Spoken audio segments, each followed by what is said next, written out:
I'm Jose Ferrer, your host for Africa, Cape Town to Cairo, the fascinating documentation of an unusual adventure shared by 36 American families. What makes this particular journey so extraordinary is that these 106 people wanted more than just a superficial look at Africa. They wanted to become intimately involved with the dark continent. This is why they decided to drive from Cape Town, South Africa to Cairo. Today you'll share both their trials and their triumphs.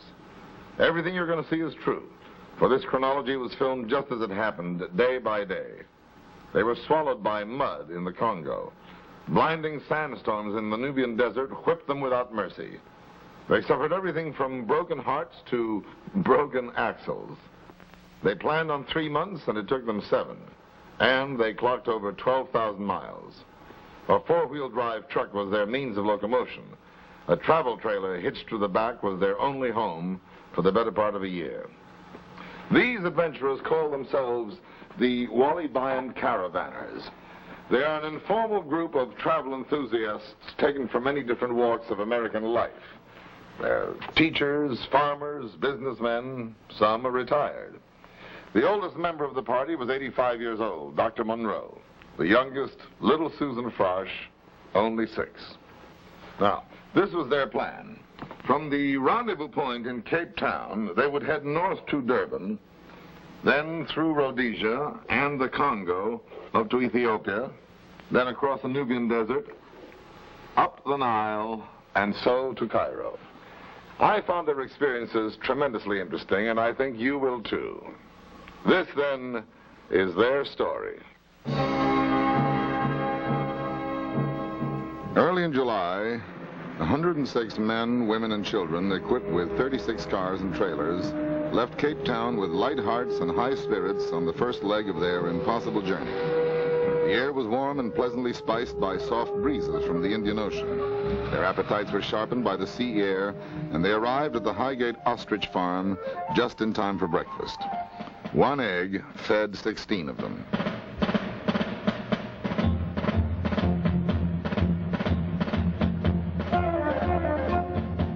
That baby bird you're looking at will stand 7 feet high and weigh 300 pounds in about a year. And the ostrich would rather fight than hide his head in the sand. The exquisite iridescent plumes are taken from the younger birds, while the older ostriches turn up in fashionable shops in the form of shoes, wallets, and purses.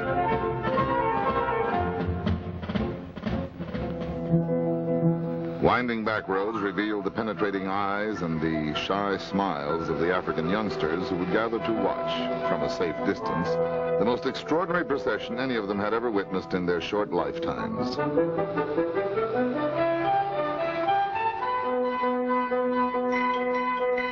In a small golden valley, the caravanners made their first contact with the natives. The Maasai people are the cattle ranchers of southeastern Africa. A very independent breed, but surprisingly outgoing with a ready smile for the passing stranger.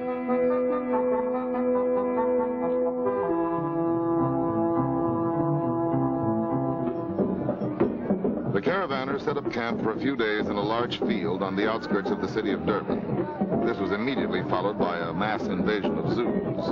Men and women poured into the camp and danced for 6 straight days.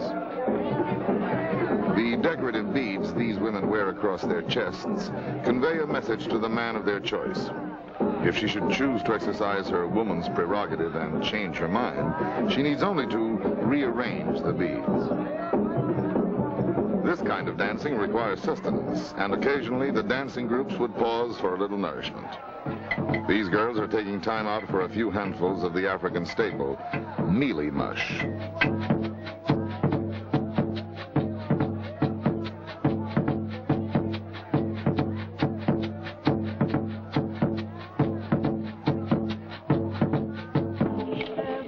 When the women concluded their dances, the Zulu men took over.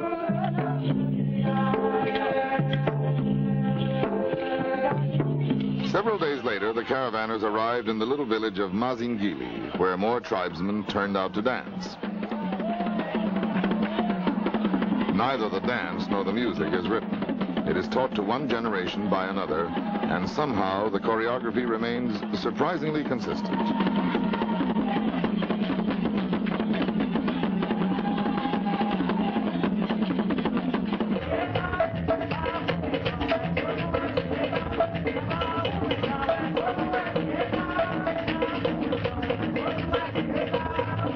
The first impression here was that this fellow was simply having a temper tantrum, but in reality you were watching a highly serious and strenuous dance performed only by the most hardy and masculine members of the tribe.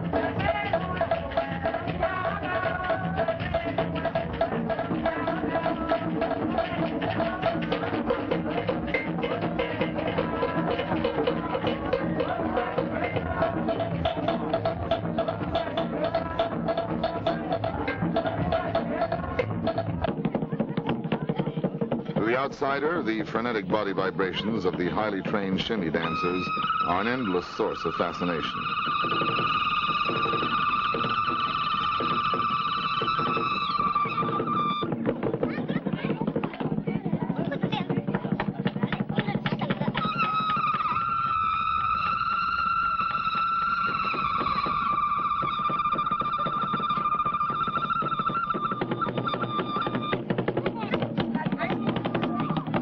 Notice the incongruous variety of headgear on these tribesmen as they pass in front of you.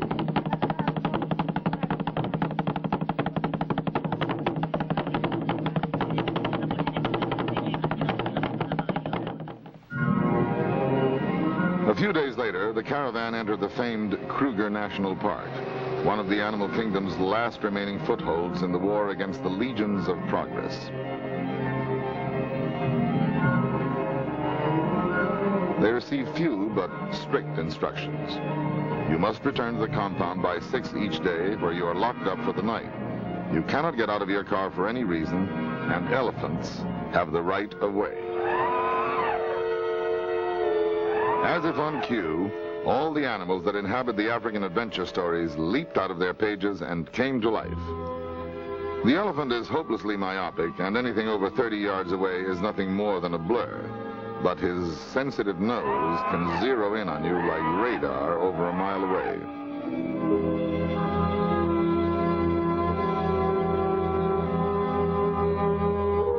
The giraffe is a marvelous creature to watch.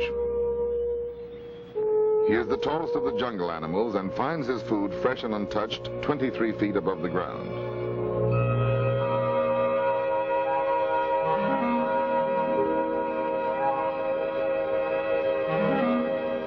Of course, he is also the furthest away from a cool drink of water.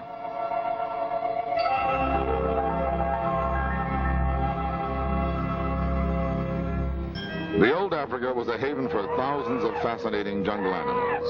But as the new Africa emerges, civilization and the needs of modern cities are driving them all toward extinction.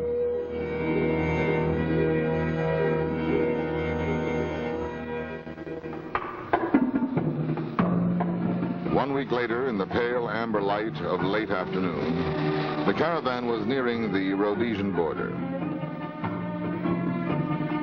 They planned to spend several days parked beside the fabled Victoria Falls.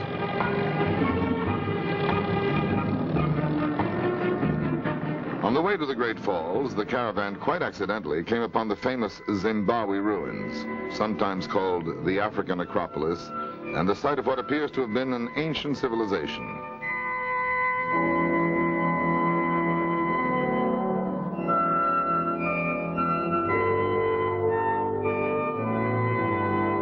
The Zimbabwe ruins were uncovered by an American in 1868, and archaeologists still argue as to their origin. Huge and silent, these imposing remnants of the past guard their secret from curious outsiders, although the detective work still goes on. An unknown people built this fortress of solid granite blocks without the use of mortar, and yet they have defied the ravages of the past 900 years.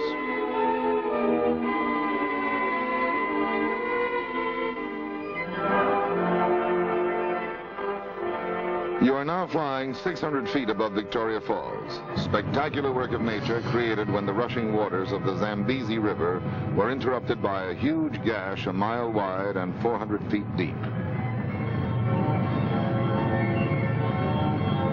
So vast is the sight, the eyes cannot embrace it. So great is the sound, the roar stays in your ears long after you have left.